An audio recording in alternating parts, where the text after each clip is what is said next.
In Japanese folklore, it's said that when the cat grows old, its tail carries a secret. Each day, owners would watch for the faintest split, because once it begins, the animal is no longer what it was. This is Law Wars Game.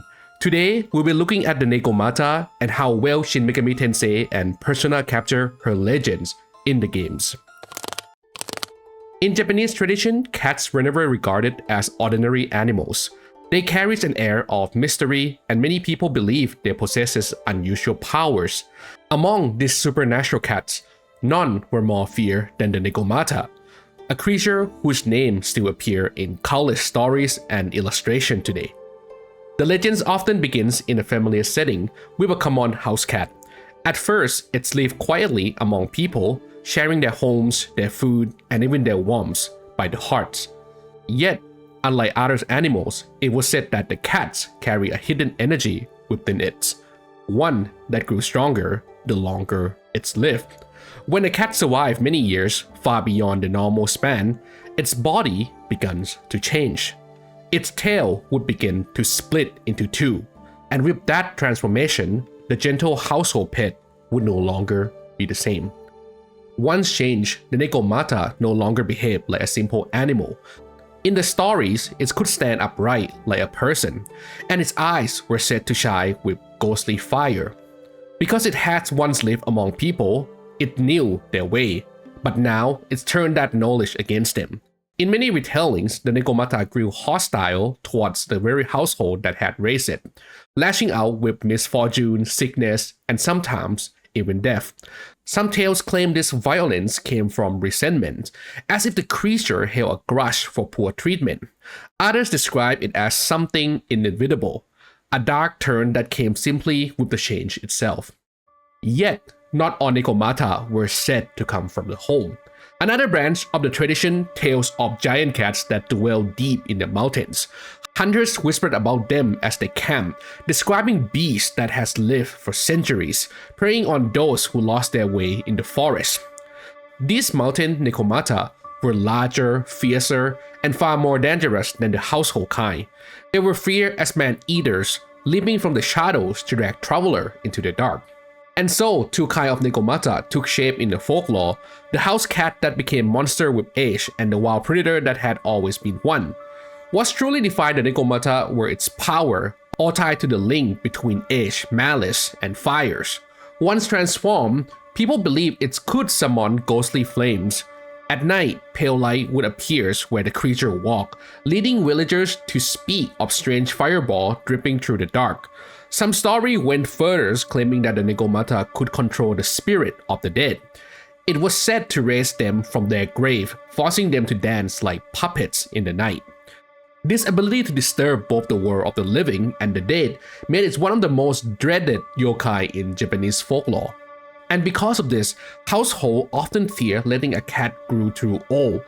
When a pet reaches many years, its tail was sometimes cut short to prevent it from splitting. In other cases, the animal was cast out altogether rather than risk its transformation. Ironically, these acts only deepened the Nekomata reputation as vengeful figures. Abandoned cats were said to harbor resentment, and once they became Nekomata, they would return to curse the family that had wronged them. By the Edo period, artists has begun illustrating the Nekomata in new way. Sometimes it still appears as a monstrous cat, but in other depictions, it wore the form of a woman. One eerie image shows her playing the shamisen, with the instrument skin said to be stretched from the hide of another cat. Now let's take a look at its video game counterpart. In the Shin Megami Tensei series, the Nekomata has become one of the franchise's most recognizable cat-type demons. She's almost always belonged to the beast race and carries a neutral alignment, keeping her outside of the strict law and chaos divide that define many other demons. Her appearance has remained fairly consistent across the games. She is typically shown as a humanoid cat with elongated limbs, sharp features, and a prowling stand.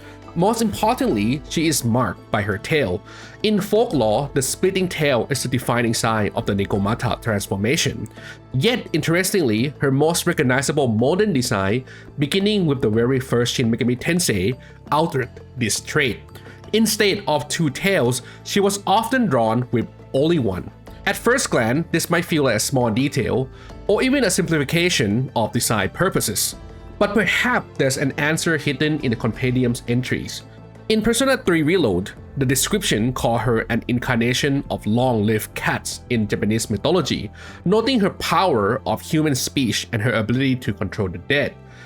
In Persona 5 Royal, however, the compendium adds another power, shape-shifting. If we keep that in mind, then the choice to show her with a single tail starts to make more sense. Her mythic form would still carry the two tails, but in the game she may be disguising herself, hiding part of her true body through that shape-shifting abilities. This approach also may echo how the Nekomata was portrayed during the Edo periods. As we noted earlier, artists often chip away from showing her as a monstrous cat, and instead depicted her as a woman with feline trait, sometimes playing the shamisen. When it comes to her Arcana in the Persona series, Nekomata has shifted role over times. She was originally placed under the Hermit Arcana, which often represents solitude, introspection, and hidden knowledge. However, that connection feels a little distant from her folklore. In the more recent Persona title, she is usually placed in the Magician Arcana, and that fit is much stronger. The magician often points to hidden potential and the ability to transform one situation through will and talent. It is the card about tapping into what lies beneath the surface rather than holding back. For the creature that begins as an ordinary cat but evolves into the powerful yōkai after a year of growth, this symbolism aligns perfectly. Mechanically, Nekomata is often built around speed and agility. Her movesets tend to favor claw-based physical attack alongside element skills such as Charm or Confuse, which highlight her mischievous and bewitching personality. As the series progresses, later titles give her more elements coverage. In Shin Megami Tensei 5, for example, she branches into force-oriented skill and gains resistance to fire and charm, while being weak to ice and electricity. This directly recalls her folklore tied to fires, as well as the idea of an unnatural flame surrounding her. Her group abilities also add flavor. In Shin Megami Tensei 5 Vengeance, Nekomata can unleash a unique skill called Feline Fury, where she joins forces with other feline demons to deliver a severe level-based physical attack that pierces defenses and lowers the enemy attack and defense to their minimums for 3 turns. Now that you have heard the lore and the connection, it's time for the verdicts. So just to jog your memories, the old stories speak of cats that live too long, their tails split in two, ghost fire trailing behind them, and the grudge strong enough to call on the dead. In the game though, we see a figure with a single tail, a playful and seductive personality, and only scattered trace of fire and spirit powers. The compendium mentions speech, shape-shifting, and the dead, and the shift from Hermit to Magician Arcana is a strong thematic move, but her actual skill focuses on speed, claw swipe, and charm effect. That said, the one-tail design is not just a simplification. It's removed the clearest marker of the myth and risks blending her with the Bageneko, another yōkai with a similar outline.